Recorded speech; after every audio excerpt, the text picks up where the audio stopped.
Ia fifi lava fa Feiloaiga fa talofa foi pa ia maulunga le tai al fa fo mai tatu mutlu ile malei fo mai fa ni le sui sunga fa Feiloaiga ia me fo pa ia lo Feiloaiga to tatu tu lo fa fa le man fa tu na pa ia fa ta fa la fia ta wasuli tu vai so fu ma no nu wa Samoa wa tai ia mo foi fio tau malo tatu malo tu tas fio na fio no tu ia ana tui male li whanu, maa le tō suala wila lua. Meisi foi na fio sui whono sunto fia. Le mamalu mau lunga i lo tātou malo. Fio la fiongai, mai tai pā mia minister kabineta. Ia meisi foi na fio la fiona te tak tua ngai. Iyo sui mamalu pā le meno Samoa sui ke pule. Ia mau lunga o tātou watunu. Fio foi le whamasinonga, fio le whamasinsiri man manu whamasinonga. Meisa pa io Samoa io tūlanga whaupea. Ia lava lea mai le one le utia o tai sama tui manua se pa ia lava Filipu ta wilo ai malo.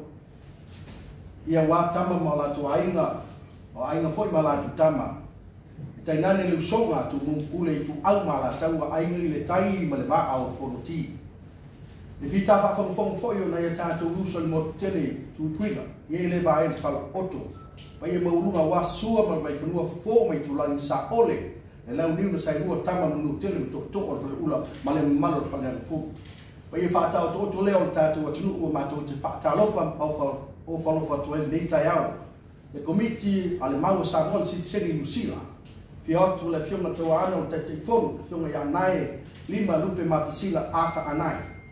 Ya me se foi le fiona totoli a to flau ni na krifi ya ai ia ele pa mai le tau mai tu mai sa le fiona su te fono fiona ya pito to fai to su ta ala so win sio ia se te mio ma tu ma futa le ne la basso ne tau ve le o se yuli sa ve se yuli le o foto ne pesta e fai ma fono mo moli o le tatu lawa fono al komiti ale sitiseni Samoa ni sina duafi wa fa ye mun riatu le nang fa talofa le nang fa tai le tua ona u fa un tato la go fi fa ilang mam su fu lui ne ta malo su fu maua malo afua ila maua su fu lui al tato wa tunu ne ta ya tai lo me no ne ta ya o le vino malang le mai o le fa la ko pi le Samoa ina vela ka pa memang dia lah boleh dia lupa submissions have mano sila iloi mano sila ometele aku lewat aku pakasi subis mangui mesele pai sila aku so mela lewat mak malanga mai si kang aku palo na boleh itu fatte eu usando atule le fiona le fai jus le sunga se eu le foi usando atule fiona telefono. Ia, ai whaelo leo e tau whamtala ni si o waenga o mātou whainga malanga. Mono mā sina o mātou ngā nui. Na tuku mai e o Samoa lo whamapopoina le maua Samoa i sitiseni ni sira ni wāwhena sikuwhai au kilani. O whapea foi o na mātou sosoani whamarosi au i isi whalapurutonga i ane usila atoa ma au se tādia. Ai se au malanga mai ele mau. O masina le meo mātou lawiloa. E ele mātou ngā ruenga i tau na whai. O lo whapio na mātou tāpena consultations whatala noa. Ina ia mātou o atu i le select committee fisili mai. La sātou ngā ruenga na whai. Sātou o tāpena mai ni whina ngāno o Samoa. Ia lau o mai le vai aso le. Whaatini mai na mātou whamai mua i Samoa. Ano Samoa lea e mafua ai. O lo i nei tupu matamali i o tātou mātua mātutua. Lo i le pili le nei. O le mafua anga lea o mātou sulu mai ai Samoa tulo. Pa ia o e kālesia, pa ia o Samoa. Mātou te mana o nia lau laurana. Ai sea, ina ia wha, te o tele la tātou tamu whai, la tātou mau le palemene. Peo la tāpā mai, e whina ngalo Samoa. Ina ia whaatino atu. I whina ngalo whaaria e ala i submissions to sia. E ei au wala e tāpina ai. maulalo tato whainumera, pe afua whainumera, tasilo mafua ama malanga maya. Ai toi mole atu whaaftaili nei taia, ala au lau wina sa matou pepa, ama ea, ina tu atire ole awa noa mo fisili, ina ia malanga, ole nganga nama, ile awa ia na puata, mawhainga, ne ai, ole matou sa ia, tapa sa wina ngana, tapa sa whamanuyanga, a matou tapena, se vai atu, pa ia ta mari o lo whapea no matou ngai koe, a o latou o lo tapu ai mai i New Zealand, ma lo whaaloa rawa. O le komiti whaafoe o le mau a Samoa le sitiseni New Zealand ua awhia lua sumulwha, whai mo le mau, o se whaalapu tonga anisi, o le mamano Samoa o lo alala mau New Zealand, ma o lo o taitaina e tamali i sa avea mwhaipule ma minista o le palemeni a New Zealand, le fionga ya anae nima lupe masila atha anae, ma le fionga ya aupito to sulusulu to whae ta ala sua William Seal. Wa matanei o na whaalau tele ma whaalau iloa mato whaatala noanga.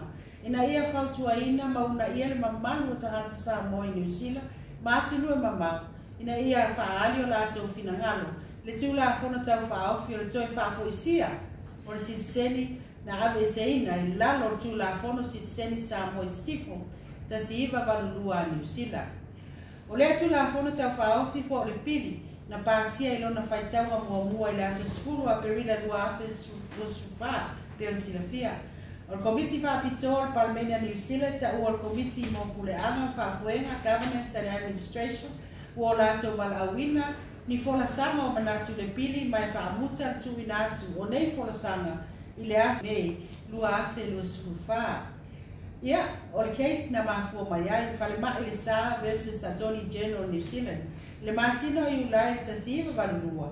Sa ave nai e li lo ia. Dr. George Barton QC ma Mr. George Rosenberg. Kua whalema i le saa. I le whamasino ngā pili maurunga New Zealand o le Privy Council. O whalema i le saa o sta mai ta i Samoa. O whaia i eise polo inga i toi whaafo i ai i Samoa. Deportation order. O na wasilia aso na nofuai New Zealand. Mai lona pe mita whaatanga ina. O le aso lusu walu o ulai ta siva valulua na ftu ina mai ai le whaelunga le Privy Council. O lea na polo ina ai whapea. O whale mai le saa o stangata anu sitiseni o New Zealand i lalo tu la fono a New Zealand mo tangata anu Britania.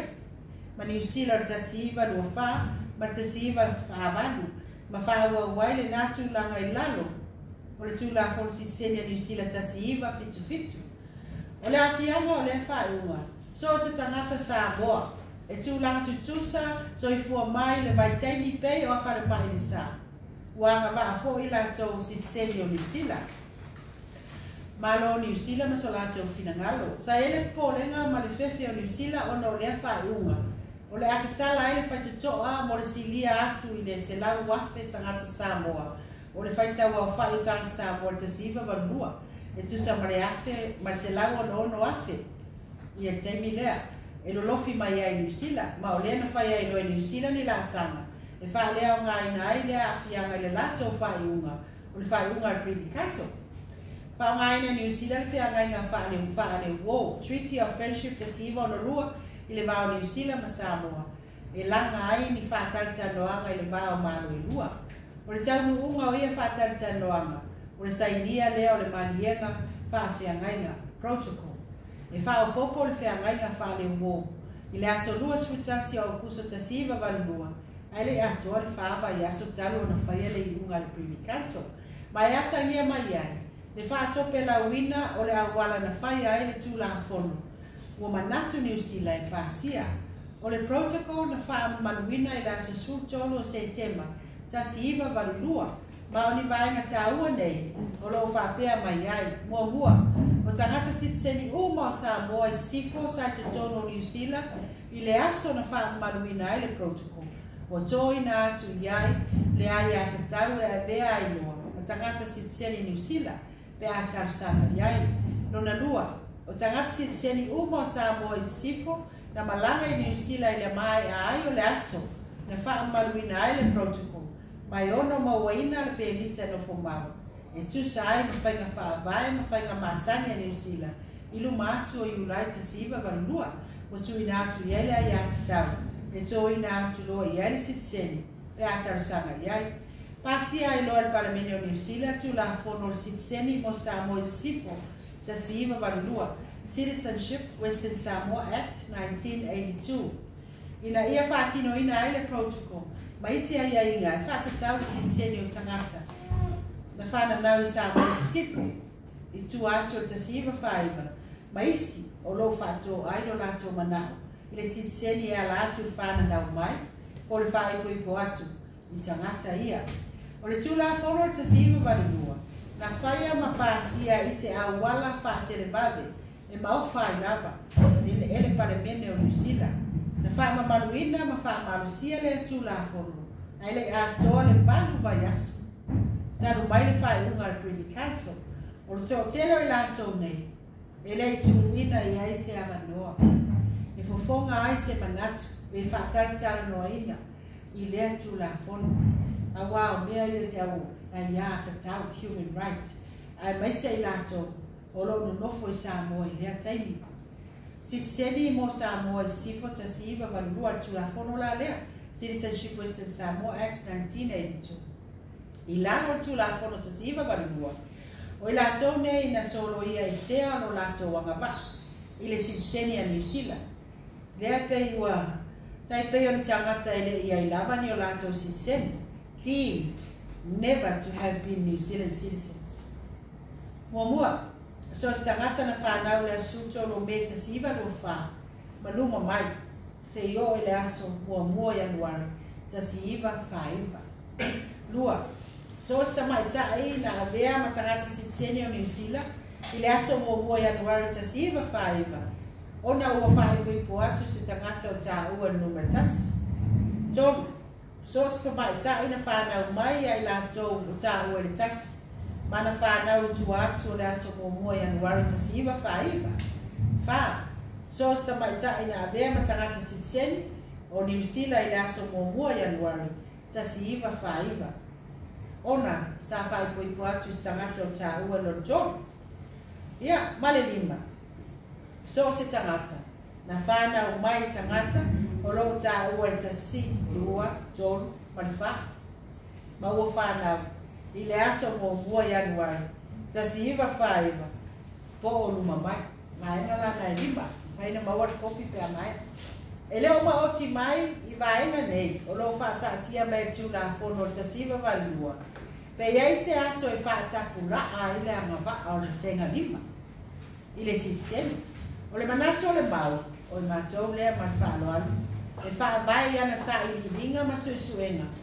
E whaataku raa le amava o le vaenga lea. Citizen by descent. I le aso mua Januari tasiiva o lua. Le vaenga lea matou suisuenga. Leo walaina. Fonga natu. O le tula fono tau whaofi. O le pili. Restoring citizenship removed by Citizenship Western Samoa Act 1982 bill.